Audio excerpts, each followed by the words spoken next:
Hello people, a very warm welcome to concise classes. तो student, आज आपका lecture 53 है and today we are going to talk about future perfect tense. So let us start. So student, future perfect tense basically होता क्या है? कोई भी action एक सर्टेन पॉइंट ऑफ टाइम में फ्यूचर में जब कंप्लीट होने वाला होता है तब आप फ्यूचर परफेक्ट टेंस का यूज़ करते हैं। पहले हम इसके स्ट्रक्चर की बात कर लेते हैं। जब भी कोई सेंटेंस आपका फ्यूचर परफेक्ट टेंस में होगा तो उसमें एक सब्जेक्ट आएगा, विल हैव। विल हैव के साथ वर्ब की third form, then object. Okay, so किसी भी सेंटेंस में स्टूडेंट आपको विल हैव के साथ वर्ब की थर्ड फॉर्म दिखे तो वो पर्टिकुलर सेंटेंस आपका होता है फ्यूचर परफेक्ट में। ठीक है, वर्ब की थर्ड फॉर्म को हम पास्ट पार्टिसिपल भी कहते हैं। ये सारी चीज़ें मैं आपको प्रीवियस सेशंस में बता चुकी हूँ कि पास्ट पार्टिसिपल क्या होता है, प्रेजेंट पार्टिसिपल क्या होता है, जेरिन क्या होता है। तो अब आकर आपको इन सब में कोई कंफ्यूजन नहीं होना चाहिए। ओके, अब हम कुछ एग्जाम्पल की हेल्प से समझेंगे। John will have baked cake. अब आपने यहाँ देखा विल हैव, ठीक है, विल हैव के साथ आया वर्ब की थर्ड फॉर्म, यानी कि ये सेंटेंस आपका फ्यूचर परफेक्ट टेंस में है।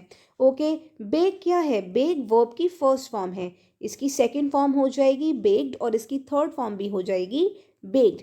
बेक्ड आपकी कौन सी वर्ब है? ये आपकी एक रेगुलर वर्ब है। मैंने आपको बताया है रेगुलर वर्ब और इरेगुलर वर्ब्स क्या होती हैं, तो अब आकर आपको इसमें भी क्लैरिटी होगी, right? So student, John will have baked a cake. John cake को बेक कर चुका होगा। ठीक है, जॉन केक को बेक कर चुका होगा। दे will have painted the fence. वो फेंस को पेंट कर चुके होंगे। ठीक है, यानी कि फ्यूचर का कोई action at certain point of time future में जब कंप्लीट होने वाला होता है तब हम फ्यूचर परफेक्ट टेंस का यूज़ करते हैं। जनरली स्टूडेंट, आपका फ्यूचर परफेक्ट टेंस एक टाइम एक्सप्रेशन के साथ यूज़ होता है। ठीक है, जो बताता है कि कोई काम फ्यूचर में कब कंप्लीट होगा। जैसे John will have baked cake before you arrive, कि तुम्हारे आने से पहले जॉन केक को बेक कर चुका होगा। ठीक है, सो John will have baked cake before you arrive, तुम्हारे आने से पहले जॉन केक को बेक कर चुका होगा। तो बिफोर यू अराइव क्या है? ये एक टाइम एक्सप्रेशन है जो बता रहा है कि तुम्हारे आने से पहले जॉन केक को बेक कर चुका होगा। नेक्स्ट सेंटेंस देखिए, they will have painted the fence before I have a chance to speak to them. वो फेंस को पेंट कर चुके होंगे जब तक मुझे चांस मिलेगा उनसे बात करने का।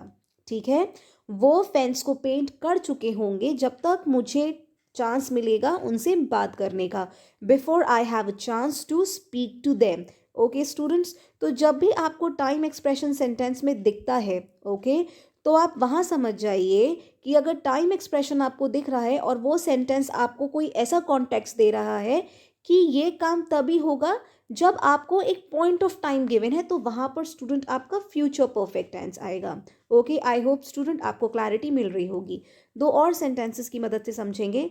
Bye the time you arrive we will have finish the meal and the speeches. जब तक तुम आओगे हम मील भी फिनिश कर चुके होंगे और स्पीचेस भी। We will have finish the meal and the speeches by the time you arrive. So by the time you arrive क्या है स्टूडेंट? ये यहाँ पर एक टाइम एक्सप्रेशन है जो एक पॉइंट ऑफ टाइम बता रहा है फ्यूचर में।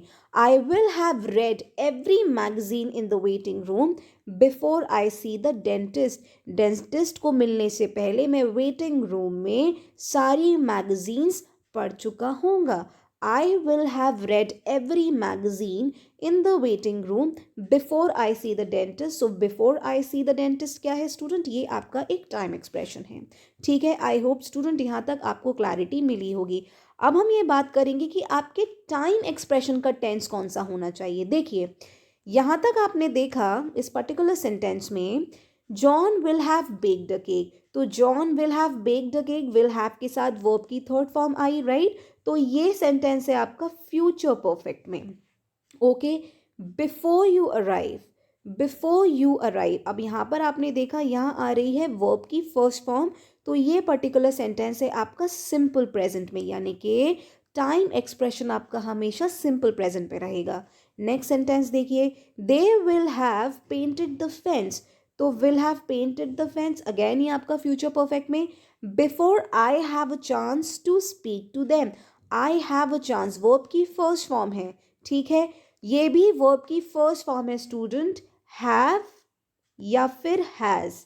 ये वर्ब की फर्स्ट फॉर्म होती है, इसकी सेकंड फॉर्म भी हैड होती है और थर्ड फॉर्म भी हैड होती है, तो ये भी आपका सिंपल प्रेजेंट में है। ओके, नेक्स्ट देखिए, bye the time you arrive. So by the time you arrive, arrive क्या है, वर्ब की फर्स्ट फॉर्म, तो ये भी आपका सिंपल प्रेजेंट में। और बाकी जो बचा सेंटेंस है वो है आपका फ्यूचर परफेक्ट टेंस में। I will have read every magazine in the waiting room before I see the dentist. So before I see the dentist, see क्या है, verb की first form, ठीक है। तो ये भी है आपका सिंपल प्रेजेंट टेंस में, ठीक है।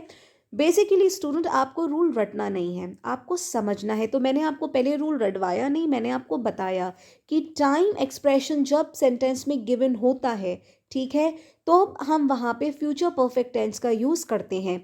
फ्यूचर परफेक्ट टेंस में बेसिकली होता क्या है, जो ये कहता है कि फ्यूचर में एक पर्टिकुलर पॉइंट ऑफ टाइम पर जब कोई काम कंप्लीट होने वाला होता है, at that point of time हम फ्यूचर परफेक्ट टेंस यूज़ करते हैं, ठीक है।